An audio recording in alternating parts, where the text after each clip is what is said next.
Welcome to the show, everyone. It's Kyle Henderson of Bama Insider.com coming to you from beautiful Tuscaloosa, Alabama. Sorry for the slip up audio wise, but it's finally here. Alabama, LSU, 7 p.m. Saturday. It's the big one, and as you know, Nick Saban says you'll remember for what you do in the month of November. Alabama takes on LSU. They have Mississippi State, they have Citadel, and they have Auburn. You cannot lose in college football. Today on the show, we're going to talk the college football playoff rankings. We're going to talk Alabama and LSU. We're going to break it all down. We're going to show the offensive and defensive stats going into this game, just kind of refresh you guys' memory because we had a bye week. We're going to talk 3 players who I believe need to stand out against LSU and 2 players to watch from LSU. Then we're going to open the lines and take your calls at 205-686-3604. If you guys can put in the comment box where you guys are calling from, and I'm going to go over this again, start the show over again. So I apologize for the earlier audio issues. You know how the internet is. Sometimes it just doesn't go your way. All right, so the promo. All right, here it is on BamaInsider.com. It ends during the LSU-Alabama kickoff. It's 50% the annual subscription to BamaInsider.com. If you want to get behind the paywall, if you want to read all the Andrew Bones recruiting nuggets, get behind-the-scenes access that you can't get anywhere else, then you go to BamaInsider.com. You sign up, and the promo code is BLSU50, 50% off. Don't let this deal get out of your hands. Promo ends on Saturday. What's up, everybody? Everybody feeling good? You guys excited about this one? I am. I've never been to Tiger Stadium. It's gonna be packed. Obviously, 103 screaming down, and man, I just so many storylines, so much to talk about. But first, let's get Nick Saban's press conference, and we'll start off with Coach Saban.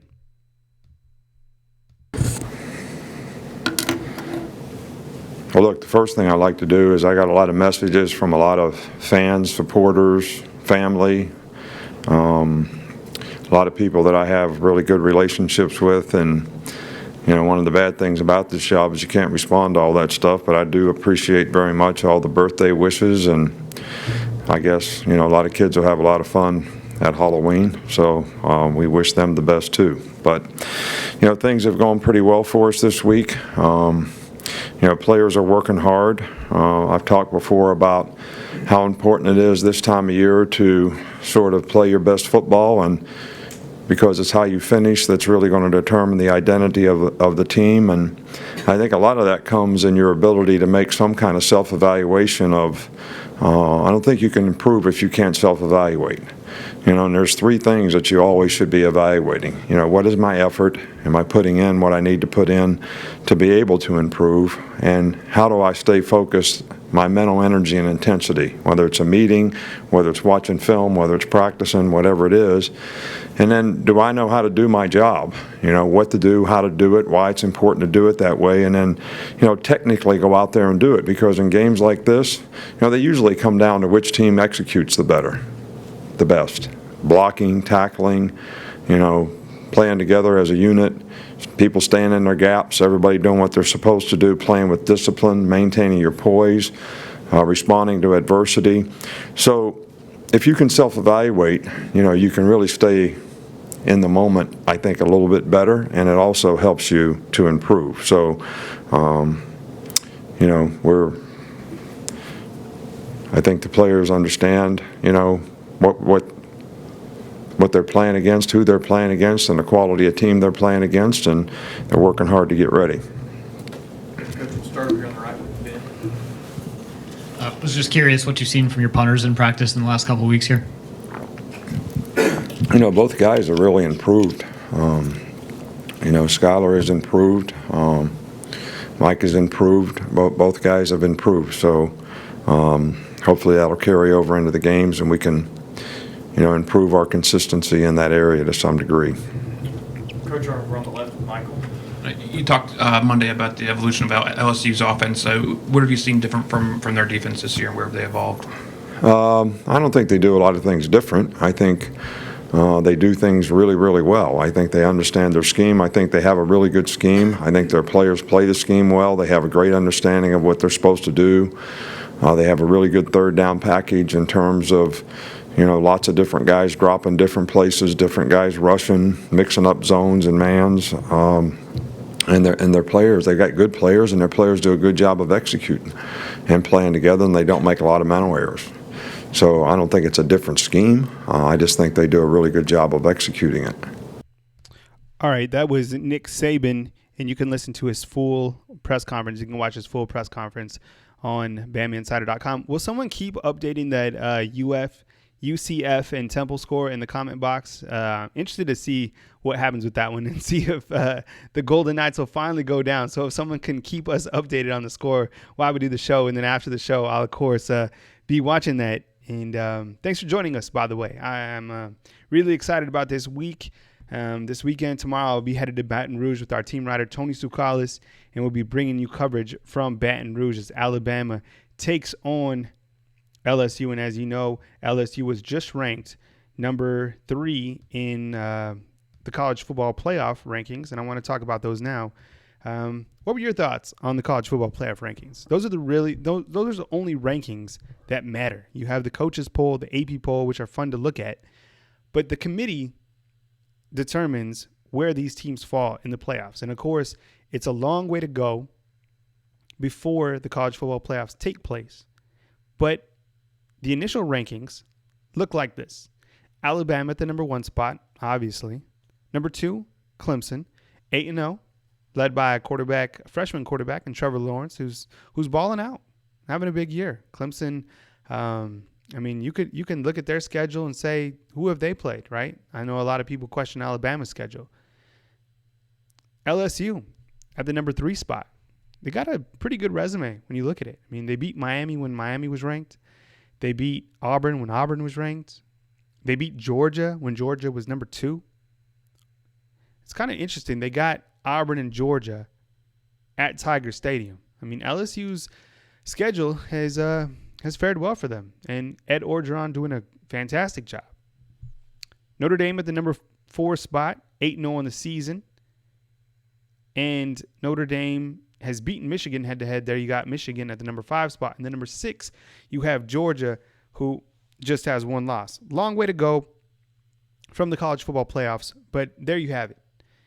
If Alabama, in my opinion, was to play Notre Dame, that 1-4 game, which would be at the Cotton Bowl in Dallas, Texas, I think Alabama beat the pants off the Irish, right? You agree with that? I don't know. That doesn't look like a good matchup for Notre Dame. Clemson and LSU, if it was to shake out like that, you got to go Clemson, and then we'd have, surprise, surprise, Alabama and Clemson again for the national championship. It's like these two teams continue to get matched up in the playoffs either way you spin it. Saw them play last year in the Sugar Bowl in New Orleans in a game which Alabama dominated. All right, so let's continue. And those are the college football playoff rankings. And now what we're looking at is LSU versus Alabama. Alabama is riding a 7-game win streak over the Tigers.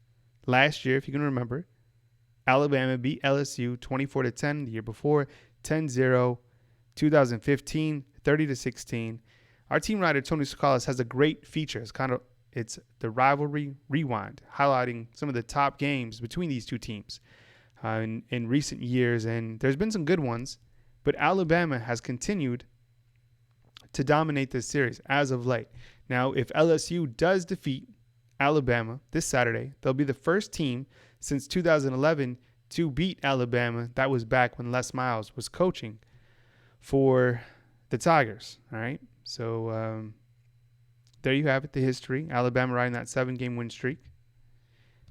Let's look at the offensive stats for Alabama. Just kind of get a refresh going into this marquee game against LSU. Najee Harris, sophomore, still leading the team in rushing. 489 net yards, 4 touchdowns. Damian Harris, 435 yards with 5 touchdowns. Joshua Jacobs, who's been having an outstanding year as well, 277 yards with 8 touchdowns. And then you have Brian Robinson, who has 241 yards and 1 touchdown.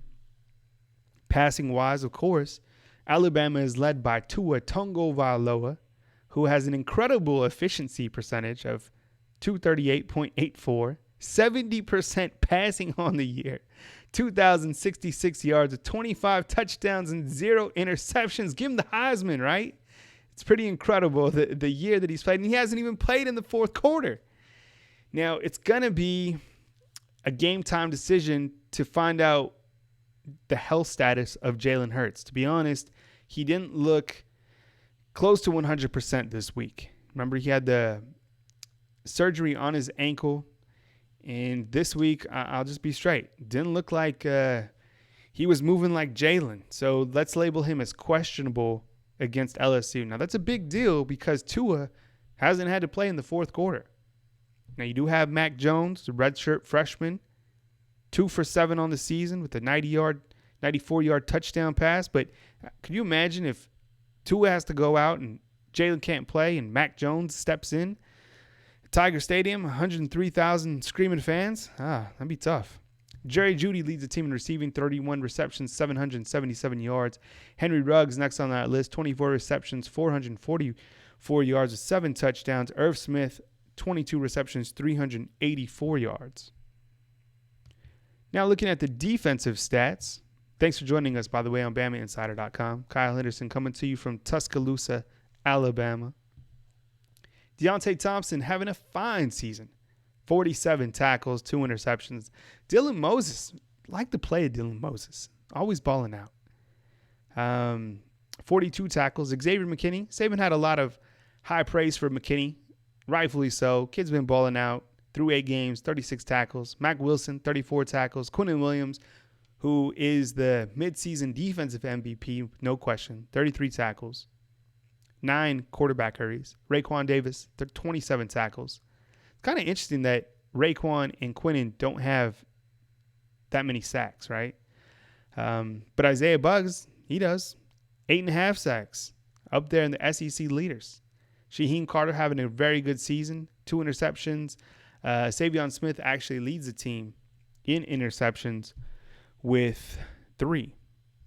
All right, so I want to talk to you about 3 players who I feel have to step up, ball out against LSU. Surprise, surprise, Tua Tagovailoa. A lot of people are questioning how good is Tua. Now, we all know who have seen him play in Tuscaloosa or outside of Tuscaloosa just how dynamic he is. Did you guys catch on Twitter what New Orleans Saints quarterback Drew Brees had to say about Tua? Go look it up. It's on our Bama Insider Twitter account. It said that he's making legit passes, making legit throws. That's coming from Drew Brees, who I feel, I'm not a Saints fan, but I've always respected Drew Brees' play. This will be Tua's biggest stage since the national championship game. Earlier this week, we talked with Tua. Cool as the other side of the pillow. So calm, so collective. And that's how big-time players are. You know what they say about big-time players? They step up in big-time games, right? All right, so that's kind of that's the obvious. Next up, I think Damian Harris, senior running back on this team, really hasn't had to be used that much because Alabama's just been slicing up everybody. And especially with Tua throwing the football, Damian, he's been able to come in, do his work, and dip out.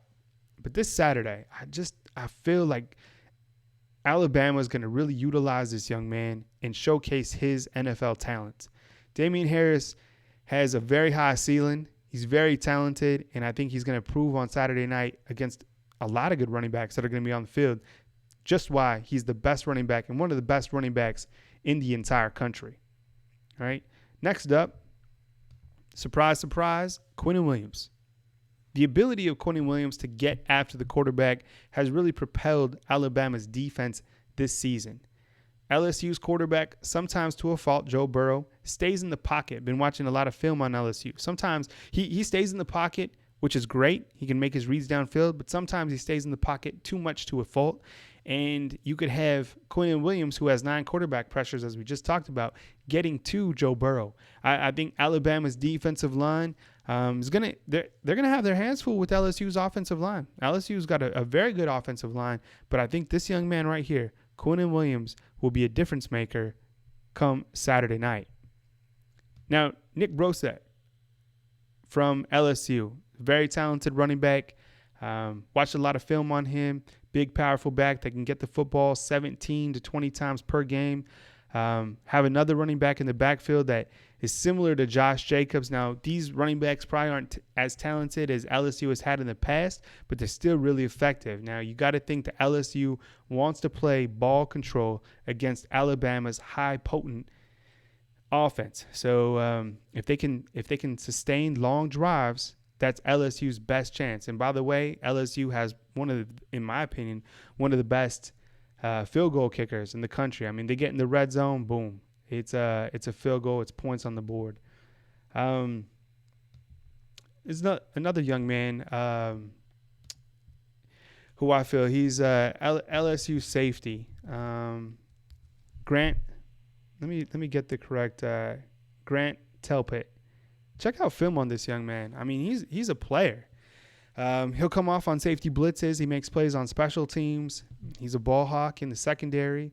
LSU has a very talented secondary. They're clearly going to be Alabama's toughest test in terms of secondary going up against Alabama's superior receiving corps. So I look for a player like this to make plays. Alabama obviously knows about him. But Alabama's receivers, they're going to be hard to D up for anybody, including LSU. But I will say LSU's defense does grade out very well when we look at Pro Football Focus. All right, so I'm going to open up the lines right now on BamaInsider.com. And I want to take your calls. I want to hear what you guys have to say. And I want to talk I want to get some predictions, right? I mean, this is the time. This is the time to get those predictions in. So give me a second, and I will open up the lines on BamaInsider.com, and I want to hear you guys call in. So give me a second while I do that, and we will talk. All right, just 1 second. You're quick to the punch. My caller from Shreveport, Louisiana. The LSU fans are watching. That's awesome. What are your score predictions? All right, we got 45-20 coming in for Bama.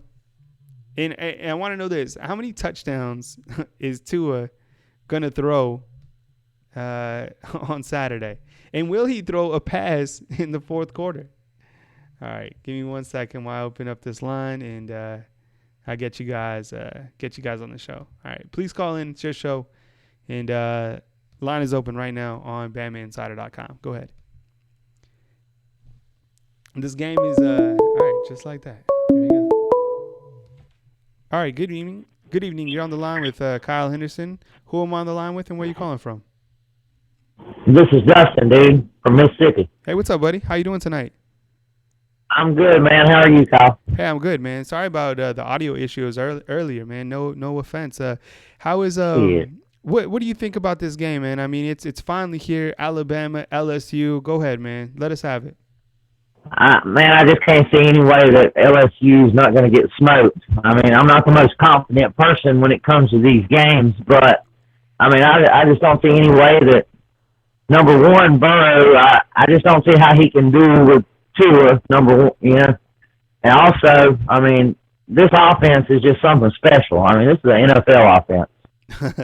Yeah, I would certainly agree with that statement right there. I mean, what Tua's doing, I mean, he's getting a couple weeks ago, Russell Wilson is texting him, and then today Drew Brees has some very positive things to say about Tua.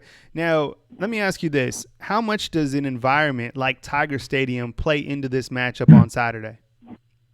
Well, I mean, of course it's going to be big, but this guy played in the national championship last year and brought us back to win. I mean, that's a hostile environment. I understand it's a neutral site game, but at the same time, I mean, that's a freshman coming in, bringing you back from behind and winning the game in overtime. Now, I mean, what more does he need to prove is pretty much what I'm thinking. Yeah, it's going to be loud, and he might struggle for a series or two, maybe. But, I mean, do you really think it's going to affect him? Yeah, I'm serious. I mean, I think you bring up a good point. I mean, this kid has ice cold veins running through his body, right? I mean, I haven't seen him flustered one time. No. I mean, to come in the national title game, I mean, that's said enough, right? Down 13-0, you come back and win the Natty. Now, if you're going to attack this Alabama team in any fashion, let's just step outside real quick. What do you do to beat the Crimson Tide? I mean, all you can hope for is hope that they have to rely on the field goal kicker. That's about it. That's what I'm saying. I mean, when you look at Alabama head to toe, it's hard to see a flaw in this team. I mean, maybe you could point to a couple special teams incidents, but besides that, I mean, they have so much talent on both sides of the ball. Before I let you go, Dustin, what is your score prediction? Let's get a score prediction for Alabama and LSU on Saturday night. Man, that's a hard one. I really hadn't thought about it. I mean, I'm not sure what the score is going to be. I see Alabama. I mean, they're going to win by at least 3 touchdowns. I would think. All right. 3. All right, Dustin with 3 touchdowns. All right, Dustin, thank you so much for calling in, buddy. Ain't no problem, Kyle. Y'all keep it up, man. All right, thanks, buddy. All right, line is open 205-686-3604. Want to get your score prediction for this game.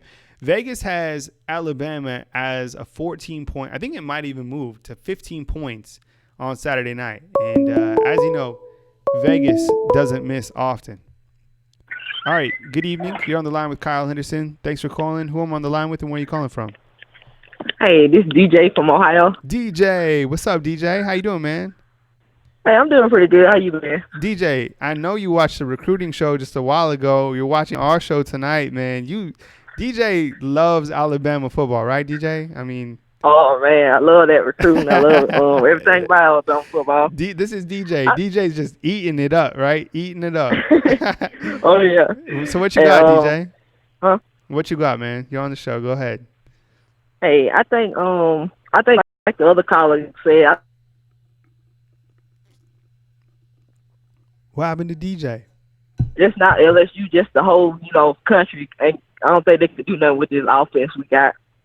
Yeah, this is what I think, DJ. And tell me if I'm crazy. This is kind of what I think is going to go down. I think if Alabama comes in and Alabama even gets up by, let's say, 10 points, 2 touchdowns, I think LSU will be in big trouble because I think while LSU's defense looks very good and they've showed that they're very good, I think their offense is very average. And I think they'll have a tough time keeping up with Alabama. And I think there's going to be a lot of teams out there in the country that cannot keep up with this team.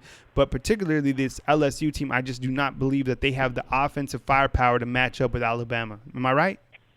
Yeah, you're definitely right. I just don't believe it. Joe just hitting like 50% of his passes. He can't beat Bama doing that. Yeah, I might hit a couple of deep passes, but that'll be it. What about? Did you by chance? Maybe you watched the game. Maybe you didn't. Did you watch LSU and Georgia by chance? Oh yeah, I seen it. Georgia, they're a quality team. I mean, it wouldn't be surprising if we're going to see, if Alabama takes care of business on Saturday, we're going to see Alabama and Georgia again. That's a quality team. LSU beat Georgia handedly. What were your takeaways when we think about that LSU and Georgia game? Well, I think that had a lot to do with Jake Fromm. Every time he play on the road, he's not as good as player. Because you think about last year, what game he lost? He lost against Auburn on the road. So I think that just had a lot to do with him and the crowd noise. I think Auburn quarterback the same way. Whenever they play at home, they like a different player. But when they play away or in a neutral area, they're not as effective. Yeah, I certainly think that's a good point. Certainly haven't heard the last from Georgia. Anything else, DJ, while we got you on the line? That's it. And I think PS2 gonna have a pick 6 this weekend. PS2, Patrick Surtain. Man, I was talking to a source close to the program.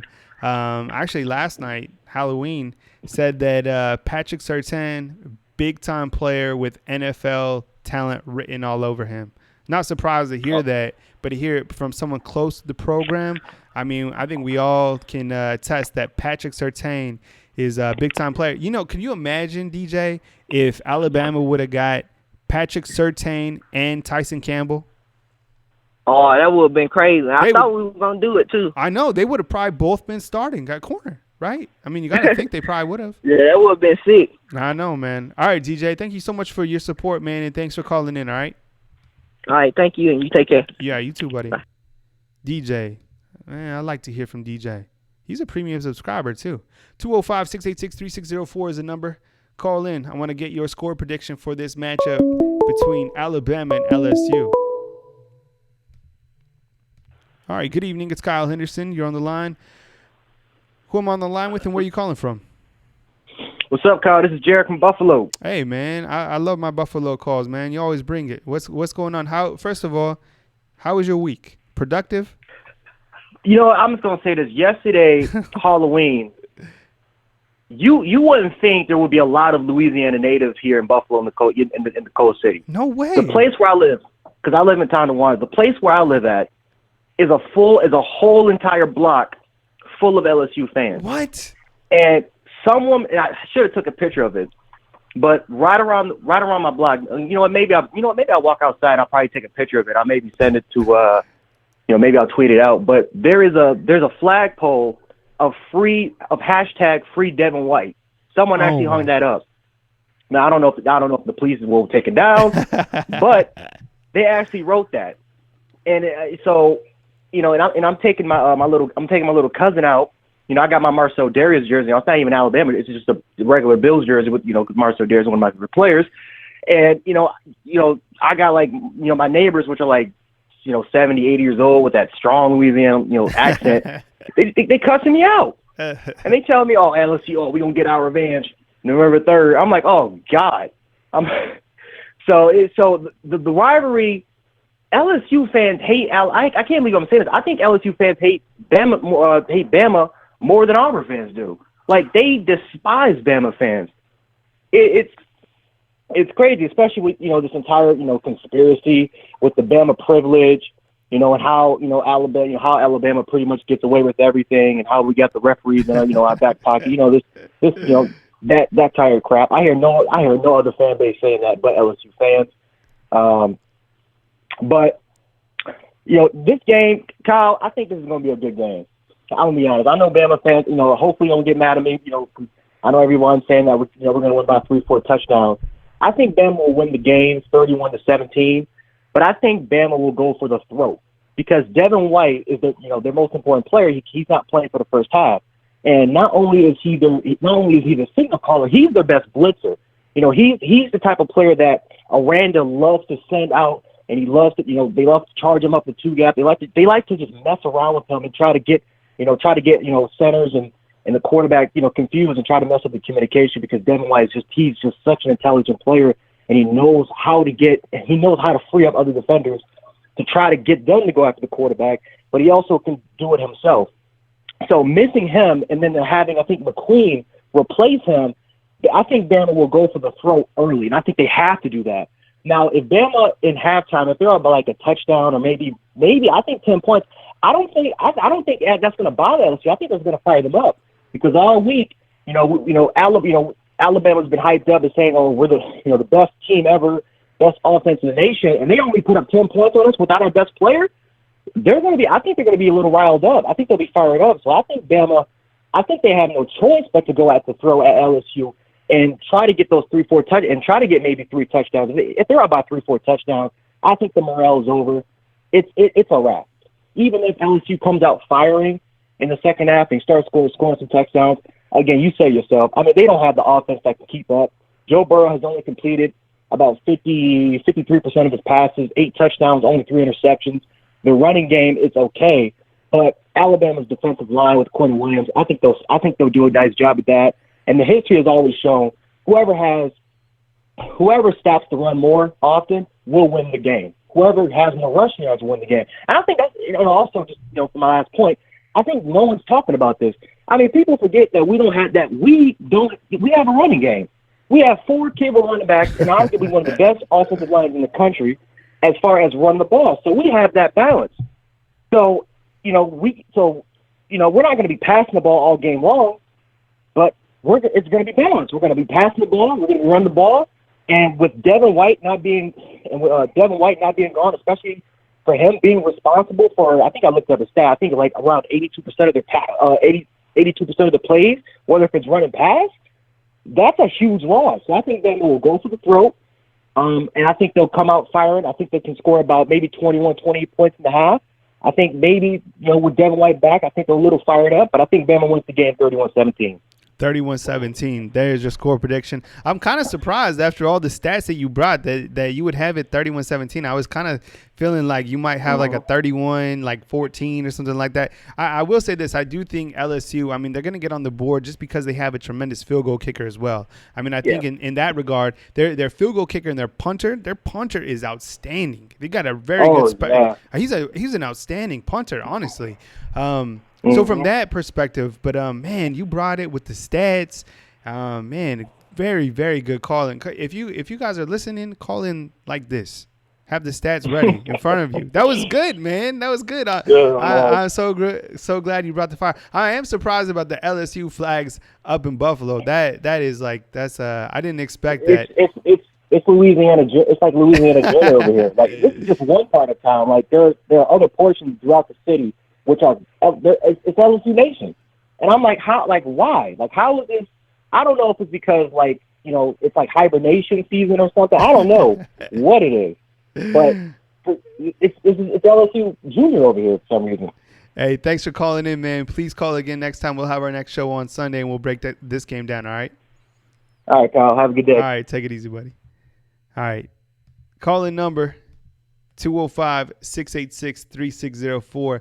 All right, quick little update. Just spoke with Andrew Bone. He's got an interview coming with IMG running back Trey Sanders that'll be posted tomorrow on BamaInsider.com. All right, good evening. You're on the line with Kyle Henderson. Who am I on the line with, and where are you calling from? Hey, what's going on? It's Tonio from Huntsville. Hey, what's up, man? Good to hear from you, of course. I'm glad that you made your annual call. We took some time off because of the bye week, so you feeling refreshed going into this game against LSU? Really, the most part on game I'm excited for is the one-on-one matchups where their DBs, how our receivers, get out the line, against the man coverage, because I anticipate a lot of man coverage is going to be shown from LSU, and the key spotlight is going to be Jared Judy and Greedy Williams. I'm not sure if Judy lines up on the outside, but who knows? Whatever Alabama receiver lines up against Greedy Williams, that's going to be the spotlight, whatever. So I just wanted to call to see what do you think about us against their man coverage, as far as us getting off the line, getting open. Yeah, well, I appreciate the calling from Huntsville. I mean, I think what it's going to come down to, and Dale Prince says on the chat, Jay and Waddle will be the X factor. I'm curious about this, okay? I'm curious to see Devontae Smith and his health factor. He's coming out from that hamstring injury that he suffered a couple weeks ago, so I want to see how he does. If not, they obviously have Jalen Waddle. Two guys who are very hard to match up with man coverage. You have Henry Ruggs and Jerry Jeudy. Henry Ruggs, I would think matchup-wise, he's probably going to be going against Greedy, and that could be a great matchup. Mm-hmm. Now, where I give Henry the edge is a lot of people don't know this about Henry, and Saban's commented this before in the press conference. He doesn't look strong, but he's one of those guys. He's very strong. Yeah, you know how like sometimes you might judge a guy, you're like, oh, he's not very strong. No, he is strong, and he'll run through you. He's going to be tough to match up with in terms of man coverage. Now, Jerry Jeudy, they like him in the slot because they love to run that RPO, and I think that's one area where Alabama will absolutely take advantage of LSU. I've been watching a lot of film of LSU, and I think they're going to have a tough time defending the RPO game from Alabama. And as you've seen all season, nobody does the RPO better than Tua. I mean, he's able to suck those linebackers in and hit his wide receivers right across the middle of the field. I mean, you see it when we show you the Pro Football Analytics. I mean, over 10 yards, he's like 85%. Right? So, I mean, and if the linebackers are going to sit in underneath coverage, then all you do is you hand it off to Damian Harris, Najee Harris, Josh Jacobs, and you just pound it down your throat. So pick your poison. I like the outside matchups, and you're right, Chauncey Moore on the chat. Ruggs is a very physical wide receiver. But thanks for calling in, man. It's always good to hear from you up in Huntsville, and I still need to make it out to Huntsville to check it out because I heard some good things about Huntsville. Man. I'll be up there at some point. All right, man. All right, man. You have a good one. All right, you too, man. All right. Call in number 205-686-3604. call in with those game predictions for this big one. It's almost time. Finally, it's almost time. All right. Good evening. You're on the line with Kyle Henderson. Who am I on the line with, and where are you calling from? Antonio, calling from Tuscaloosa. Hey, what's up, man? How you doing today? I'm doing good. Good, man. You're on the line. Go ahead, shoot. Yeah, I just wanted to know wide receiver Devontae Smith. Mm-hmm. I want to know, do you think he's going to be available for this game this Saturday? Yeah, so Nick Saban, he has a radio show every Thursday night, and that is at 8 p.m. They usually stream that on the university Facebook channel.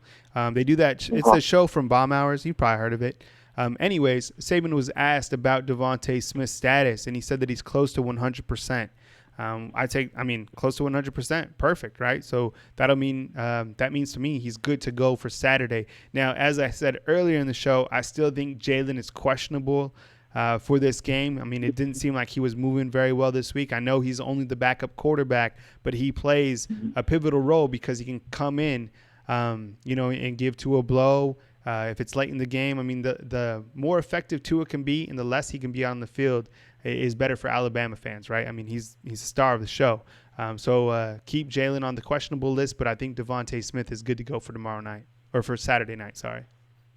Yeah, that'll be good because, I thought it was going to be a little bit of effectiveness from the Tennessee game, but, it was kind of like he wasn't even injured. Yeah. I mean, it's sometimes dealing with those hamstring injuries. I mean, they linger. I mean, anyone who's played sports and who has had a hamstring injury, I mean, those are tough to come back from. I mean, just because, it's your hamstring. And then regarding Jalen, I mean, it's an ankle injury. He did have surgery. I'm curious to see the health status more of Jalen than I am of Devontae Smith, just because I think Devontae, it looks like he's going to be good to go, and that'll be great news for Alabama fans. Right. So I can't wait. I still feel like Alabama's gonna do their thing. I still feel like it's gonna be a blowout. I don't know if you're familiar with Tide 102.9, but they had an interview with Les Miles, and Les Miles, he really do think that Tua gonna struggle in the game. Wow, that's surprising to hear. And yeah, I have heard of 102.9. I mean, Ryan does a fantastic job with the station. I'm surprised to hear that. I don't see that happening. I mean, the kid's playing at such a high level, and he's played in front of big time crowds. He's played away. He's played well. Even if he struggles, let's say he struggles, and LSU somehow keeps it close. The one thing that Alabama hasn't done this year is Nick Saban hasn't dropped the hammer with his offense. He hasn't had to. If Nick Saban drops the hammer, and if you watch the Tennessee game, Alabama kind of dropped the hammer right before the half ended, and they scored right away. Alabama, if Nick Saban has to drop the hammer, watch out, because you have never seen an offense as mighty as Alabama's. I mean, and they're so good right now, scoring over 50 points a game. But Nick Saban hasn't had to drop the hammer. If he has to let Tua loose, I mean, game over, right? I mean, I think we're gonna. I feel like it's gonna be this Saturday. He's gonna play him all 4 quarters. Cause what's the point of putting Jalen in? No disrespect to Jalen, especially with him dealing with that ankle surgery. But I really do feel like he gonna take the gas off the pedal this Saturday. Yeah, I certainly would agree, man. I think he rises up in big time games, and I'm certainly not worried about it. I mean, listening to Tua talk on Tuesday, I mean, he's just got, he's super chill. I mean, this is so much media attention. Heisman, #1 team, and Tua is just like, what's up, everyone? I mean, you know how cool he is. I mean, he's and it's scary for him to only be 19 years old. To just be so calm, cool, collective, and that maturity that he got. I mean, it's just unreal. No doubt, man. Thanks for calling in. I sincerely appreciate it. All right, good calling right here from Tuscaloosa. Good calling. 205-686-3604. Want to get your calls. And, it's finally here. Alabama taking on. All right, good evening. You're on the show with Kyle Henderson. Who am I on the line with, and where are you calling from? Hey, how you doing, Kyle? This is Mike from Kentucky. I knew it was you, Mike. No one else. I mean, you're a faithful caller from Kentucky. It's already programmed in the phone. I just do the show opening, but you're a faithful That's caller. cool. I think you gave me too much props on my last call. I mispronounced Brian Anderson's name. Hey, man, it happens when you're on live stream. So let's talk about this game. Alabama at the number 1 spot, LSU at the number 3 spot in the college football rankings. What are your early thoughts going into this game Saturday? Man, it's going to be assignment overload for LSU's DBs. There's just too much talent. There's just too many weapons out there. To tell you the truth, I think the tight end Irv Smith's going to have a breakout game. They, if they can cover Judy and company, they can't cover them all. There's just no way. Yeah, I mean, good call out on Irv Smith. Irv Smith he's such a talented player, and he's so dynamic because he's a tight end that has good size, so he can obviously provide good blocks, whether it's for Alabama's run game or downfield blocks. But I think one thing is his ability to make plays in open space. I mean, he was kind of teased a little bit about his lack of juking ability, but he's a big boy and he can make plays and super athletic, and he's developed into quite the target for Alabama. And a lot of people, are still high on Hell Hentage. I mean, you get the tight end game going in, and Hell Hentage, he does a lot of the dirty work, and he's also dangerous in the red zone. And I think earlier in the season, there was a game where he caught 2 touchdown passes. Yeah, I just think LSU, I think the College Football Playoff Committee got it totally wrong. I think they're way overrated. I mean, everybody thought Auburn, Miami, and Mississippi State were quality wins. Those are all 3-loss teams. They got beat by a 2-loss Florida team that lost to a blue moon over Kentucky. I mean, Kentucky's got 18 starters this year. They're going to be Kentucky next year. I think they're way overrated. I think the O-line's going to hold up. Tua's unshakable. He's already proven that. He's got nerves of steel. Yeah, you're right. I mean, nerves of steel. He's unshakable. What about the rest of that college football ranking? I mean, you got Clemson. You got. After that, you have Notre Dame, who's undefeated. But I mean, really, Notre Dame. I mean, I wouldn't be surprised if they go down against Northwestern. After that, you have Michigan, and then you have Georgia. Well, Notre Dame is suspect in my book. They only beat Vanderbilt by 5. I think Michigan, at this point in the season, could beat Notre Dame a second time around. I think Georgia's overrated. You know what Fromm's QB rating is versus the Blitz? It's a 3 out of 100. Fromm is really not that good a quarterback. He's really not. Yeah, I think Bama's just going to walk. I think it'll be 35-7 by half. I think by the end of the first quarter, Bama fans are going to be chanting overrated. I'm just not concerned about this game at all. I mean, LSU's tailback wouldn't even have seen the field this year if he was playing for Bama. He would be our 5th best running back. They just ain't got the horses to beat us. They don't have a Marcus Spears or a Booger McFarland on their D-line this year. Yeah, they're good. But, I mean, come on. Auburn played them tough. They're just not that good, and they're going to get exposed big time. Well, I'm going to get off here, Kyle. Roll dadgum Tide. I ain't worried about this game one bit. I think by the time their big linebacker gets on the field, Tua's going to be sitting on the bench, safe from the mean old putty cat. Hey, thanks for calling in. Please call in again, Mike. All right, man. All right, take it easy, buddy. You know what I like about the show is we're starting to develop our weekly callers, and it's awesome. I mean, like I always say, I never envisioned having a call-in show in Tuscaloosa, and you get your weekly callers becoming my friends. I like it. All right, we got another one. All right. Like I always never envisioned having a call-in. Good evening. Can you please turn down your speaker in the background, please, before we get started? Yeah, turn down the speaker. Yeah, thank you. All right, you're on the line with Kyle Henderson. Who am I on the line with, and where are you calling from? He's talking to Snow from Brooklyn, bro. You already know. Yes. What's up, man? How you been? all is well. Thanks be to God. No, man, Everything's absolutely, good. absolutely, man. You said it right there. Break this game Yeah. down. You're the last time we wrapped. Obviously, you're one of our high level formations and play caller type of a caller. Can we break this game down from a positional standpoint? I'll break Start. it down. I'll break it down easy for you. I apologize for cutting you off. I'll break it down easy for you. Break it down for us. They're gonna stack the box. They're gonna load the box with 8. Tua is just gonna have to be on point and slinging the ball. That's it. That's all that matters when it comes to it. They're gonna stack the box. It's gonna open up the run for us. By the second half, they're gonna start playing back and going back in their zone coverage, and we're gonna exploit that because he's so good. Tua is so good at putting the ball where it needs to go. It's gonna get there. I have faith that it's going to be a good game. I'm going to turn up for that game. I'm turned up because I be seeing this TJ Dad guy on YouTube and he talking all that smack. We bringing that smack to Death Valley. We the Tigers that night.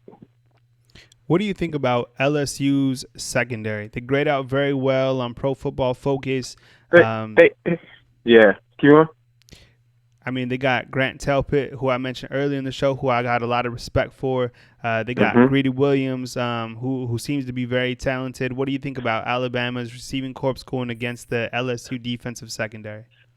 One thing I have to say, if the offensive line is protecting Tua that game and he has at least 5 seconds to read and throw the ball, the wide receivers is going to show these corners who really about it. Because they're not really about it. We're going to see on Saturday night who really about it. Because once you line up, like I said before, mano a mano, what can you do when I'm in front of you? And if Judy, Smithy, and Ruggs could get over the top of the defense and if we let the play develop, it's going to be open. Everything under Irv Smith, great. Hitchens, great. You got to get that ball to the tight end. Number 84, he's not just a blocking tight end, he's also a catcher. He can get out there and dump that ball to him. We're going to have a great game. Roll Tide. You already know. Before I let you go, switching to the defensive side, what have you seen from Alabama's defense? It seems to me like they're playing some of their best football. I mean, only 31 yards allowed rushing against Tennessee. I think the run defense are really finding their way. Isaiah Buggs, almost 9 sacks. Mac Wilson seems like he's been improved. Break it down from a defensive perspective. Buggs has really improved. Quentin Williams, I'm proud of. Raekwon Davis, although some people felt that he did the wrong thing by punching the Missouri fan. No, that's what you coming to my house, just smack dog football. He just playing with him, just punching him up like he's soft little teddy bear. Get stronger, telling him get strong. So right, but our front 4, front 7 is a problem. That's what we gonna show them. Smack mouth football. They're gonna try to run it down the throat, and we're gonna smack them in the mouth. If Dylan Moses is calling the plays, giving out the signals and everything, I'll be happy. Let Mac Williams bring the pressure, bring the house, bring the boom. But our secondary, we can match up one-on-one with their receivers. Who wants to bet on it? I'll put money on it. Who wants to bet? We can line up man-to-man all night long with their receivers. Our secondary is too elite, 15 and 14, McKinney and Thompson. Then you got our corner, Savion Smith. You got to stop getting beat. Stop getting beat. Take your eyes out the backfield and play your man when it's one-on-one defense. Cover him. But we're going to see Saturday night, and I will call back after the game because I know you're going to go on Sunday. We're going to talk about it. And I promise you'll hear me smiling through the phone like I am now. I thank you for the opportunity. God bless you. Hey, God bless you. Thank you God so bless much. America. God bless Nick Saban. God bless Alabama. And God bless me and everybody listening. Hey, thank you so much for calling, man. You're one of my favorite callers, so please call again. You already know, Brooklyn. Brooklyn in the house, man. I love my call from Brooklyn, all right? Facts. All right, we'll talk to you soon, Stay man. blessed. All God right, man. bless. God bless you too, man. See ya. That's one of my favorite callers, right? And 205-686-3604. You guys want to talk? Let's talk, right? I mean, I'll keep taking the calls. You guys want to keep calling in? Call in the show. It's your show. Alabama taking on LSU headed over to Baton Rouge tomorrow, Friday. Looking forward to it. Tiger Stadium. All right, good evening. You're on the line with Kyle Henderson. Thanks for calling in. Who am I on the line with and where are you calling from? Hey, Kyle. This is Terry Ann calling from Jackson's Gulf, Alabama. How you doing tonight, man? Oh, doing pretty good. I was just calling to say that I agreed with the caller before the last caller that LSU is overrated. They've only played 2 offenses that are in the top 50 total offenses. And everybody keeps saying Alabama hasn't played a defense near what LSU has. But Texas A&M is ranked number 24. LSU is ranked number 22. So there's not really too much difference between those two. Alabama has played 5 teams that have offenses in the top 50. So, I just think that people are thinking way too much of LSU's defense. They haven't really faced anybody like they're going to face on Saturday night. Now, let me ask you this. I appreciate the call and good stats. And the one thing that's curious to me when I look at LSU is, and I think a lot of probably the college football committee did as well, is they look at that win over number 2 Georgia. But when you watch that game, Georgia didn't play. Kirby Smart, that was probably one of his worst coaching jobs, right? There was some weird plays, like that fake field goal. Why did he do that? I mean, it was some. I know. It was so. It was just so unlike Kirby. Yeah. I mean, I just couldn't believe when they went for that fake field goal. I thought to myself, what is going on here? And the thing about Georgia is they're not near the team they were last year. The running game has suffered some. Their defense is not near as good. And the quarterback, if you can get enough pressure on that quarterback, his rating goes way down. I mean, way down to almost 0. So, everybody's pointing to that Georgia game as being the good win because all the other teams that they beat that everybody thought was so great has turned out to be, lose at least 3 games. And they're still looking at Georgia as a good win, but this Georgia team is not near the team they were last year. No, I think you're absolutely right. And I think Jake Fromm has certainly regressed, it seems like, talent-wise, year over year. And I think it's time to turn the reins over to Justin Fields. Let me ask you about this going into this game. It's a big-time environment going against, playing at Death Valley. Ed Orgeron has said multiple times this week that they will win this football game. Why do you feel he's so confident that they're going to beat Alabama when nobody has came close to playing with this team for even a quarter? Well, I just think with him being the coach down there, I mean, what else is he supposed to say? Right. I mean, Right. That's it. That's a nail on the head. That's what I gave you a softball and you hit it out the park. All right. I mean, he's the coach. Yeah. You play to win the game, right? You play to win the game.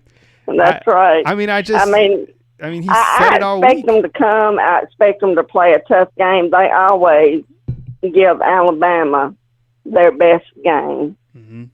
But they just do not have anywhere near the talent that Alabama's going to put on that field.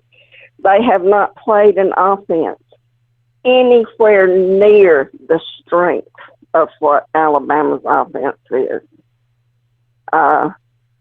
It's just our quarterbacks anywhere near the perfection that Tua plays with. Yep. I mean, you pair pound for pound, player by player. I mean, Tua versus Joe Burrow. Come on. I mean, look at LSU's running backs to Alabama's running backs. Their receiving corps. So one thing about LSU's receiving corps, they drop a lot of passes. There's a lot of drop balls on that team. They do have one receiver. He kind of caught my eye. He's 6'7", 200, I think 30 pounds. He's a big target, but they don't throw to him that often outside the red zone. No, they don't. But he's at least when they throw it to him, he usually catches it. I noticed when they played, I think it was Mississippi State that they were playing. He put several passes, I mean, right on their numbers, and they would drop them. Several, and Yep. I was like, what in the world is going on here? I mean, you can't get it no perfect. But what they were trying to do is they were trying to catch it with their body instead of catching it with their hands.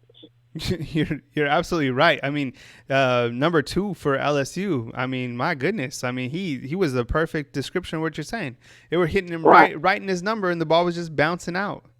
It's different when you watch film of other teams compared to Alabama because those guys they're NFL guys, right? I mean, the adjustments that Alabama's receivers make stride for stride when they're in stride. I mean, rewind to that touchdown that Devontae Smith dove for. Look at some of the catches that Henry Ruggs is able to adjust and Jerry Jeudy. I mean, these NFL-type talent. And the thing about our receivers, and I really don't think that people realize just how incredibly hard it is to catch a ball in stride and never miss a step. Yep. Just catch it in stride and just continue right down the field. That is an extremely hard thing to do. Absolutely. And it has to be thrown perfect. And luckily, we have a quarterback that can put it right on a dime every time. Right on a dime every time. Good calling. I mean, honestly, please call in again. I'll have the show again on Sunday. I do it in the evening. Short story is a lot of our Hawaiian followers. I was doing the show too early and they were still at work or they weren't up yet, so I had to push the show back. Yeah. That's why it's so late. But please call again. Very intelligent. You know your stuff, obviously. So please call again and we'll break it down on Sunday. Sound good? It sounds great, Kyle. And I've subscribed to you, so I always get notifications when you go on live. So okay, great. Thank you so much. I'll tune in. All right, we appreciate the support. Thank you, man. Have a good evening. Bye-bye. See ya. That's a tough call to top. That what a calling, right? That young lady knows her stuff. She breaks down film. She had stats that I didn't even know were stats. Wow. What a great calling. Good show tonight. Thank you so much for calling in tonight.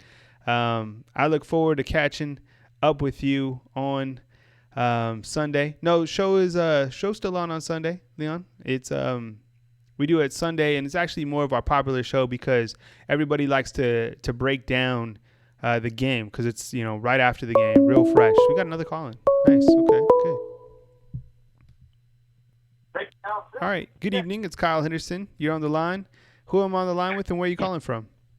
Robert from Mobile. Hey, what's up, Robert? Good to hear from you again. Hey, did you happen to hear last night I was on one of the local radio station in Tuscaloosa saying Tua wouldn't be able to handle LSU's defense? Yeah, I haven't heard the interview. I'm gonna listen to it. I'll probably listen to it tomorrow. So break it down for us. What did Les Miles say? Well, again, he says that Tua hasn't seen anything like the crowd in Death Valley, and he wouldn't be able to handle the rush of LSU, and they would confuse him. Essentially, I guess he had watched film on Tua or something. Mm-hmm. He believes that more in LSU's defense than he does Alabama's offense. And he thinks that LSU defense will shut Alabama's offense down. Looking at it with Tua, Nick Saban shutting, they let them play 4 quarters. Alabama's still been, with Tua in, it's averaging over 35 points a game. So if Tua played all 4 quarters at full speed, that's what, 70 points a game. So what's slowing Alabama down? Being able to score 35 points a game against LSU defense versus 70 against everybody else. And he believes Burrows has a better running ability than Tua does, which again is like, guys, he even watched the games at all? That's now really shows surprising why that he's saying LSU was jealous of Alabama. Yeah, I mean, that's surprising to hear all that because, I mean, Tua is very athletic. He's much more athletic than Joe Burrow, I mean, without a doubt. And I think Alabama's offense, and I'm not an Alabama homer, I'm just saying, I mean, the stats don't lie. What Alabama is doing statistically is phenomenal. And they're not, like I said earlier in the show, they haven't even had to drop the hammer this year. And one coach to watch, and we haven't even talked about this on the show, with Maryland's head coach getting fired, it'd be interesting to see if they haven't already reached out to Mike Locksley. Mike Locksley's doing a fantastic job here at Alabama. Remember, he was the offensive analyst. Then he worked his way up to the wide receiver coach, then got promoted again to the offensive coordinator position. And look what he's doing with Alabama's offense. Now, granted, they have the pieces in place to do whatever they want, but still got to execute the plays and put the guys in the right position. And Loxley's certainly doing a good job about this. Anything that makes you nervous going into this game from, I mean, when you look at it from an outside perspective, Alabama traveling to play LSU at Tiger Stadium?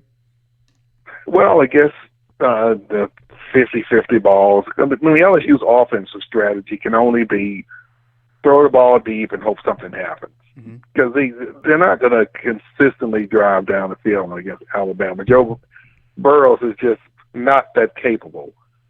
So, because they're not going to be able to run, which to me would shock me. What did Georgia give up, over 200 yards rushing against LSU in their loss? I cannot possibly see Alabama giving up that much yards rushing, which means that Burrows is going to have to pass. And he has, it's only, a couple of games this season, he's gotten over 200 yards. He's not going to get it unless he throws a bunch of 50-50 balls and the receivers come down with. That's the only chance that they have. That's the only chance. Yeah, that's the only chance that they have right now. I think one thing is, that concerns me is, I guess, the special teams game. I mean, just because, now you have the punter, the walk-on punter, right, Mike Bernier, who did a good job against Tennessee, 2 punts for each of them for 41 yards. But their field goal kicking has still been suspect, in my opinion. And you get in a big-time environment like this and you miss a kick, I mean, that's a wave of momentum to the other side, whereas LSU has a very good punter and a very good field goal kicker. So I think those little things concern me, but I think the ability of Alabama's offense and just how they've just been so potent in every aspect. I mean, they really haven't even had to utilize any of their running backs this year. So if they like our previous caller said, if the pass opens up the run and they continue to eat up LSU through the ground, it's going to be a long night for LSU.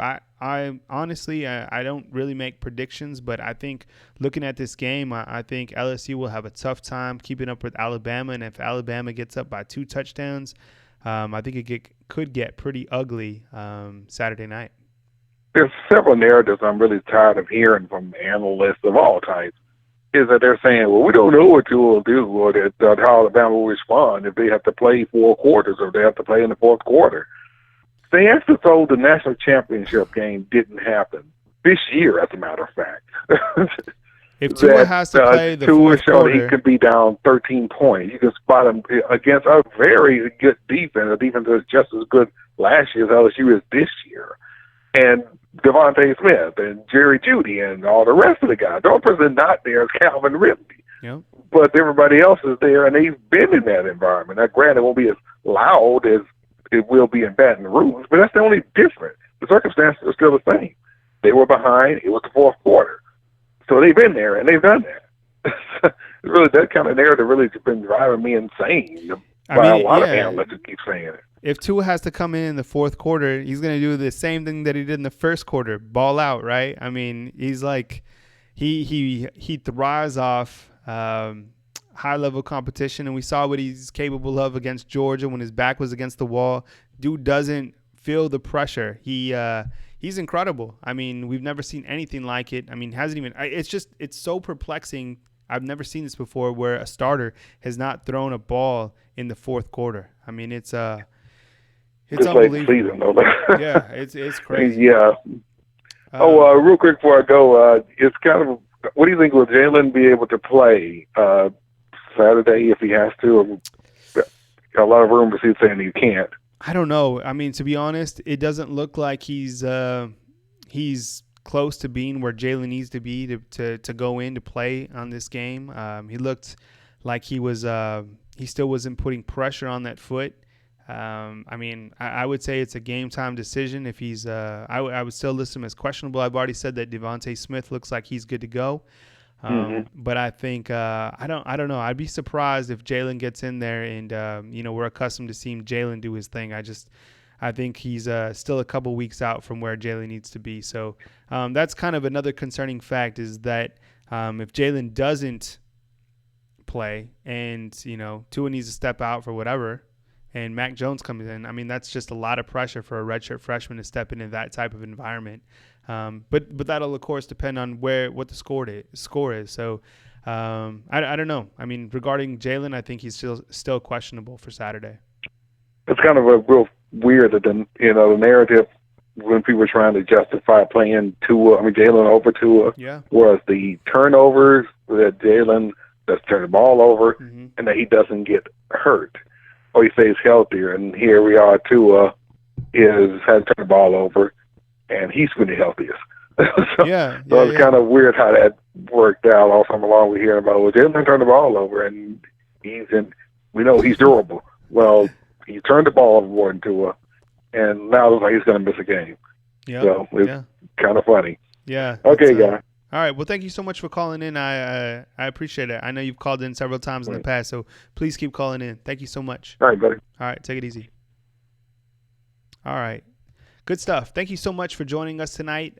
Great show. I am sincerely humbled and grateful that you would call into the show and talk Alabama football with me. I know you have a lot of different avenues to get your Alabama football content, but you sticking with us means a lot to me. You can catch all our coverage back on BamaInsider.com. Remember, we got that promo that ends Saturday. It is Beat LSU 50 for myself, Kyle Henderson from beautiful Tuscaloosa, Alabama. This is the BamaInsider.com live stream.